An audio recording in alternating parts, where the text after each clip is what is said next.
I'm recording this because I don't know how much time I have left. I just broke into my mother-in-law's cellar and found a missing person poster with my face on it from 15 years ago.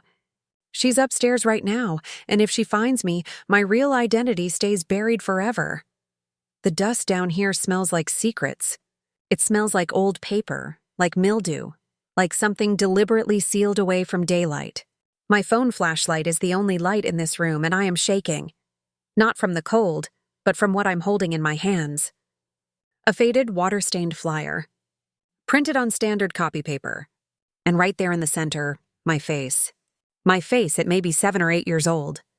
Round cheeks, a gap-toothed smile I don't remember ever smiling. And above the photo, in thick black capital letters that feel like they are screaming at me from 15 years in the past. Missing. Last seen, October 14th. Towada 9. My name is not Maya. My name is not Holloway. It hasn't been for 15 years. At least, that's what I was always told. I was told my name was given to me by the woman who loved me. I was told I had no family before her. I was told a lot of things. My name is Serena. I'm 32 years old.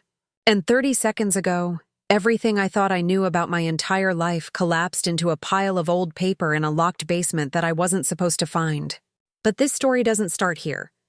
It starts 3 weeks ago, when my mother-in-law, Patricia, made a mistake she never planned on making. Before we go any further, if you're new here, hit that subscribe button right now because we drop stories like this every single day. And drop a ready in the comments if you are buckled in, because this ride does not slow down. Let me paint you a picture of Patricia Voss. Patricia is 61 years old. She is the kind of woman whose smile arrives exactly 2 seconds too late, like her face has to receive a memo before it performs warmth. She wears cardigans in July. She keeps a house so clean it feels more like a warning than a home. Every surface is polished. Every drawer is organized. Every word she speaks sounds rehearsed, like she ran it through a committee before it left her mouth. I married her son Daniel 3 years ago. From the beginning, I noticed something about Patricia that I couldn't quite name. It wasn't hostility. It was closer to surveillance. She watched me the way you watch a pot on the stove. Not with warmth. With management. Like I was something that needed to be monitored, controlled, kept from boiling over. Daniel thought I was being paranoid. He's a good man. He loves his mother the way most people love a complicated piece of furniture. It's heavy, it doesn't always fit, but it was there before you arrived, and you've just learned to navigate around it. I learned to navigate around Patricia. For 2 years, I cooked her favorite meals when she visited. I laughed at her jokes. I asked about her garden. I did everything right. And still, every time she looked at me, I felt like she was calculating something. Like I was a problem she had already solved and was simply watching unfold. 3 weeks ago, she invited us for the weekend. Her house is about an hour outside the city. Old, large, full of dark wood and heavy curtains and the particular silence of a place that keeps its own counsel. Daniel was excited. He loves going home. I packed my bag and told myself, like I always do, that this visit would be fine. It wasn't fine. The first crack appeared on Friday night.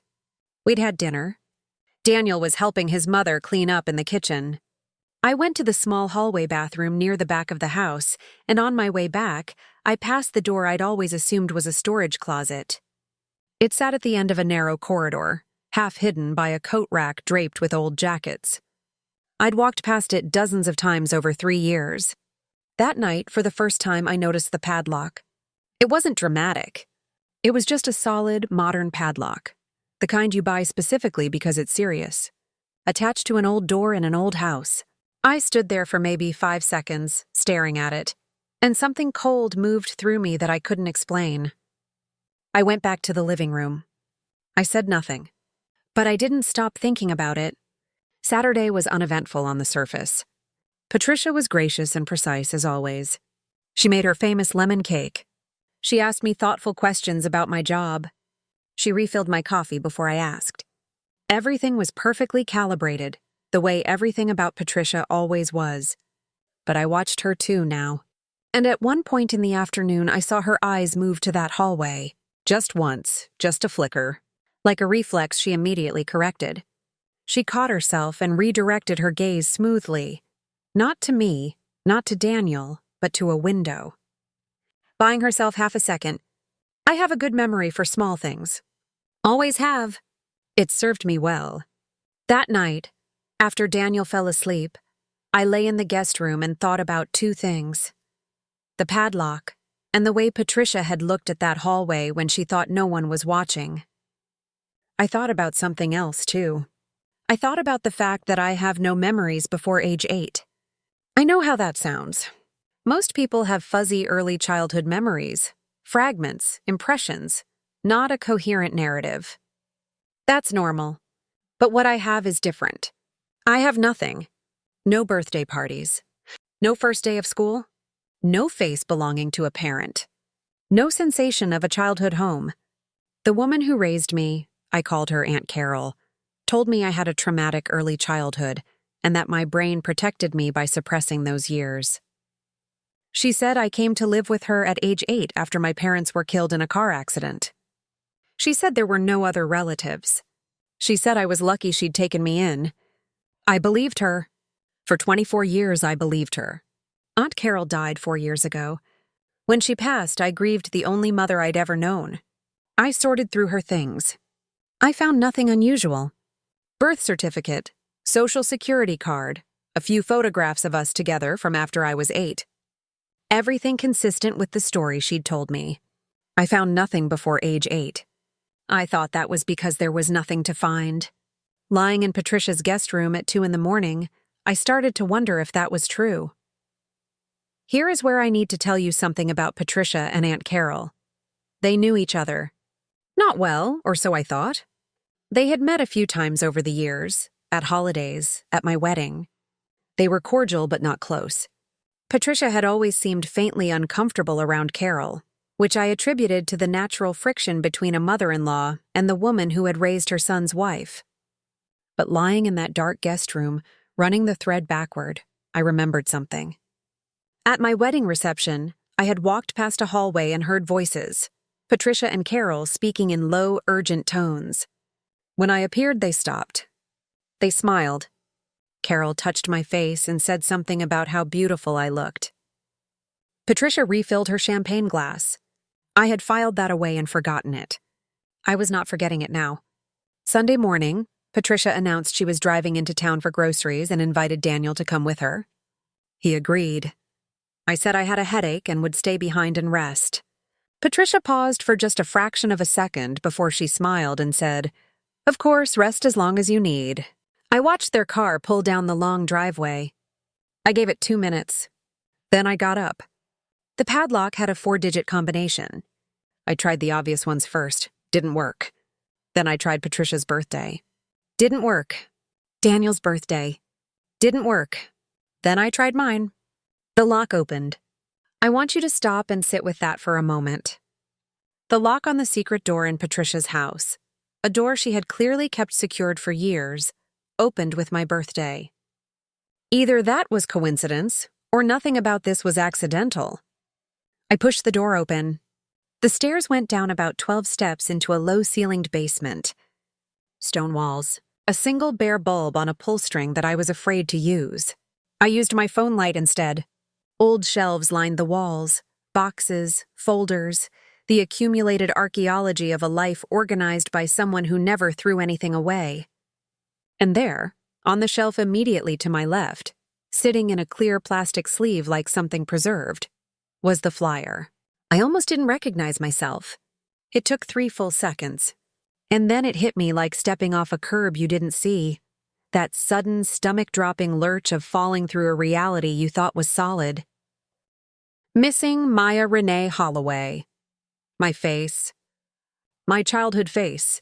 I pulled out the flyer with hands that weren't entirely steady. Below the photo, a description. Height and weight for a 7-year-old. Brown hair, brown eyes. A birthmark on her left wrist in the shape of a small crescent. I pushed back my sleeve. There it is. There it has always been. And quick pause. Because I need you to understand what I was standing in at this moment. This was not an accusation. This was not a suspicion. This was evidence, sitting on a shelf in a plastic sleeve, in a room locked with my own birthday, in the house of a woman who had been watching me for 3 years like I was a variable she needed to control. Can you actually believe the audacity? Tell me right now in the comments what you think is about to happen next, because I promise you, you will not see this coming. I did not have a breakdown. I want to be clear about that. I stood in that basement and I made a decision, the way you make a decision in the middle of an emergency, not from emotion, but from clarity. Emotion is a passenger. Clarity is the driver. I photographed everything. There were more items on that shelf. An entire folder. Inside the folder, more flyers, these from different dates, different counties, like someone had collected them. News clippings. 2 of the clippings mentioned a family. A mother, a father, a brother named Eli, a family that had been searching for Maya Renee Holloway for over a decade. A family I might belong to. There was also a letter, handwritten, on plain paper. The handwriting was Carol's. I recognized it immediately, the particular way she looped her letters, the slant she gave to her sevens. It was addressed to Patricia. It was not dated. It said, in part, she's settled now. She doesn't ask anymore. I need you to keep these safe in case I'm not here to manage it. You know what's at stake. She can never know about the Holloways. The Holloways. My name, Carol and Patricia. 2 women who had each, in their own way, been my keeper. One who raised me on carefully constructed silence. One who watched me from a careful distance for 3 years, managing the edges of a secret she'd been guarding for a woman who was now dead. I photographed the letter. I photographed every clipping. I put everything back exactly as I'd found it. I walked back upstairs, locked the door, replaced the padlock, and went to lie down in the guest room. When Daniel and Patricia came home 30 minutes later, I was calm. I was the calmest I had ever been. That afternoon, while Daniel watched television, I sat on the back porch with Patricia. She brought out 2 cups of tea. She set mine in front of me with that measured smile, that 2-second delay. I looked at her and I thought, you have been sitting on this for 3 years. Maybe longer. You have sat across from me at holiday tables and birthday dinners and Sunday lunches, and you have known exactly who I was, and you said nothing. I smiled back. I said, this tea is perfect, Patricia. Thank you. She said, of course, sweetheart. We sat in the garden like 2 women with nothing to hide. The next 2 weeks were the most disciplined 2 weeks of my life. I did not tell Daniel, not yet. Not because I didn't trust him, I do completely, but because I needed what I found to be something solid before I put it in his hands. I needed it to be a door I could open with evidence, not a wound I was asking him to share before I understood its shape. I hired a private investigator, a woman named Constance, who had been recommended to me by a colleague at work. I sat across from her in her office on a Tuesday afternoon, and I put my photographs on the desk and I told her, I think I was a missing child. I think the woman who raised me took me from a family. I need you to find out if they're still looking. Constance looked at the photographs for a long time. Then she looked at me. Then she said, give me 2 weeks. She needed 10 days. The Holloway family still lived in the same town where Maya disappeared. Her parents, my parents, but were still together. Her brother Eli was 30 years old, married with 2 kids. Her mother, Janet Holloway, had never stopped. She had maintained a website, kept up with missing persons organizations, called the tip line every year on Maya's birthday. Every year on my birthday, my mother called a tip line and hoped someone would know where I was. I need you to understand what it felt like to read that sentence. Constance had spoken with Janet Holloway by phone, carefully, without disclosing everything. Janet had provided a DNA sample to a national registry years ago. All I had to do was submit mine. I submitted it on a Thursday morning. The match came back in 4 days. 99.9998% probability. Maya Renee Holloway was alive. Maya Renee Holloway was 32 years old and sitting in an apartment with a private investigator's report in her lap and a cup of tea gone cold on the table. Maya Renee Holloway had come home. even if home didn't know it yet. Now I had everything I needed. I called Daniel. I want to tell you about that conversation because it matters. He answered on the second ring, the way he always does. I said, I need you to come home and I need you to sit down because I am going to tell you something that will change everything, and I need you to hear all of it before you react. He said, okay. Just that. Just okay. He came home. He sat down. I put the folder on the table. The photographs. The DNA results. Constance's report. The photograph of Carol's letter to his mother. He didn't speak for a long time. And then he said very quietly, my mother knew. Yes, I said. Your mother knew. He put his face in his hands. And then he lifted it back up and he said, what do you need me to do? That is the man I married. What I needed him to do was help me arrange one final dinner at Patricia's house. We called her on a Sunday. Daniel said we'd love to come for the weekend if she was free. Patricia said, of course, she'd been hoping we'd visit soon. She'd make the lemon cake. We arrived on a Friday evening. Patricia met us at the door in her cardigan. She had flowers in a vase on the kitchen table. Everything was precisely impeccably Patricia. Over dinner, she talked about her garden. She talked about her book club. She talked about a neighbor's renovations. Her voice was the temperature of still water. Not warm, not cold, just perfectly controlled. I listened and I nodded and I refilled her wine glass. After dinner, we sat in the living room. Patricia was talking about something. I don't even remember what, because I was no longer receiving the performance. I was just watching the performer. And then I set my phone on the coffee table. Playing was a recording. Carol's voice. I need to explain this. Among Carol's things, when she died, I had kept a box of voicemails she'd left me over the years. I'd transferred them to a voice memo app, just to have them, just to hear her voice sometimes. One of those voicemails, from about 6 years before she died, had always confused me. She'd called late at night, sounding rattled. She said, Serena, it's me. I need you to know that everything I did because I loved you. Patricia knows the same. We both made a decision a long time ago and we stand by it. You are exactly where you're supposed to be. I had assumed it was a late-night emotional moment, an older woman feeling sentimental. Now I knew exactly what it meant. I played it in Patricia's living room without preamble. Just reached over and pressed play and let Carol's voice fill the space. Patricia's face did something I had never seen it do before. It lost the script. For just a moment, maybe 3 seconds, the performance went entirely offline, and what was underneath was visible. Raw, cornered, calculating fear. Then she gathered herself. She said, I don't know what that means. I said, you don't have to know what it means. Let me tell you what I know. And I walked her through it. The basement. The flyer. The letter in her handwriting. The DNA results. The Holloway family, who had spent 15 years and thousands of dollars looking for their daughter, and who were currently in contact with Constance, my private investigator, who was also in contact with a detective named Reyes who specialized in cold case missing persons. Patricia's composure did not shatter dramatically. That is not the kind of woman she is. What happened was more unsettling. It eroded.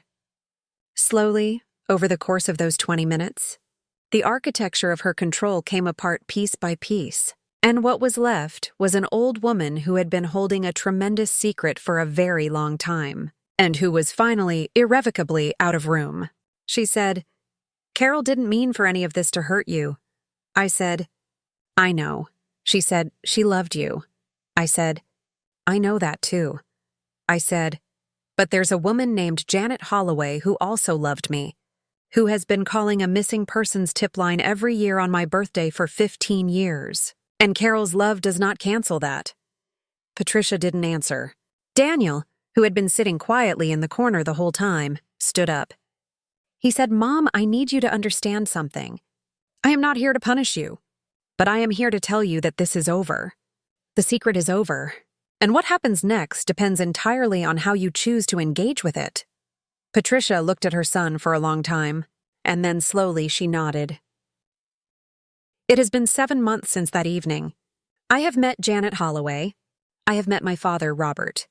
I have met my brother Eli, who is tall and looks at me with the disoriented wonder of someone trying to reconcile a ghost with a real person standing in front of them. We are careful with each other, tender and careful, the way you would handle something precious that has already been broken once and repaired imperfectly. We have Sunday calls now. Last month, I had dinner at their house for the first time. At the table where a place had apparently been set for me, symbolically, at every holiday for 15 years. Because Janet said she couldn't bear to remove it. I have a name that I'm still learning how to wear. I have a mother who never stopped looking and a mother who is gone. And I am somewhere in the space between those two truths, finding out what that space can hold. Patricia cooperated with the investigation. There were no criminal charges related to her specifically. She had not participated in the original disappearance, only in the concealment of knowledge. Carol being gone cannot be charged. The case is complicated, legally, emotionally, and in every other way. I am not the only one navigating it. Daniel and I are still together. We are in therapy, separately and together. He is doing the work of understanding that the woman he loved as a mother had a private architecture that was built, in part, on my erasure. That is not a simple thing to carry. I do not ask him to carry it alone. I'm in therapy too. I am learning the difference between the life that was constructed for me and the life I am building for myself. Those are not the same thing. They do not have to be. Some mornings I wake up and the first word in my head is Maya. After 32 years of one name, that is not a small thing. I say it out loud sometimes just to practice. My name is Maya. My name is Serena. I am still figuring out who those two people are to each other and whether they can share a life without one of them disappearing again. But here is what I know. I know that I walked into a basement looking for a secret and I found myself. I know that 15 years of silence did not erase me, even when that was the intention. I know that the paper trail of your own life, however carefully someone tries to bury it, leaves traces. Leaves flyers in plastic sleeves on basement shelves. Leaves voicemails on phones. Leaves a mother on the other end of a tip line every single year, refusing to stop. I know that the most powerful thing I did, in that basement, in that confrontation, in all the quiet weeks of preparation in between, was refuse to be erased twice. The first time was done to me. I was 7 years old and I had no say. This time I chose differently. And I am choosing every day to keep choosing it. Mitao. And that is exactly how you handle a secret that was never yours to carry. Rate my journey from 1 to 10 in the comments below. If this story hit different, smash the like button and share it with someone who needs to hear that the truth has a way of finding you. Even when it's locked behind a padlock in a basement, you